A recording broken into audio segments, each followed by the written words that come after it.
The Portrait of Mr. W.H. by Oscar Wilde. Narrated by Bryan Godwin. Chapter 1. I had been dining with Erskine in his pretty little house in Birdcage Walk, and we were sitting in the library over our coffee and cigarettes when the question of literary forgeries happened to turn up in conversation. I cannot at present remember how it was that we struck upon this somewhat curious topic, as it was at that time, but I know that we had a long discussion about Macpherson, Ireland, and Chatterton, and that with regard to the last I insisted that this so-called forgery was merely the result of an artistic desire for perfect representation, that we had no right to quarrel with an artist for the conditions under which he chooses to present his work, and that all art being to a certain degree a mode of acting, an attempt to realize one's own personality on some imaginative plane out of reach of the trammeling accidents and limitations of real life, to censure an artist for a forgery was to confuse an ethical with an aesthetical problem. Erskine was a good deal older than I was, and had been listening to me with amused deference of a man of 40, suddenly put his hand upon my shoulder and said to me, "What would you say about a young man who had a strange theory about a certain work of art, believed in his theory, and committed a forgery in order to prove it?" "Ah, that is quite a different matter," I answered.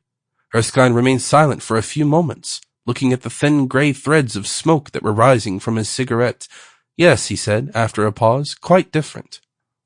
There was something in the tone of his voice, a slight touch of bitterness, perhaps, that excited my curiosity.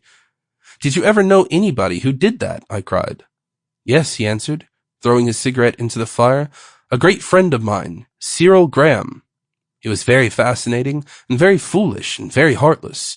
However, he left me the only legacy I ever received in my life." "What was that?" I exclaimed.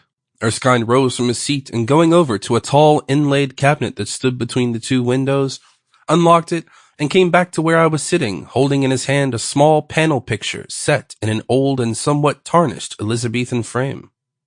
It was a full-length portrait of a young man in late 16th century costume, standing by a table with his right hand resting on an open book. He seemed about 17 years of age and was of quite extraordinary personal beauty, though evidently somewhat effeminate. Indeed, had it not been for the dress and the closely cropped hair, one would have said that the face with its dreamy, wistful eyes and its delicate scarlet lips was the face of a girl. In manner, and especially in the treatment of the hands, the picture was reminded of Francois Clouet's later work.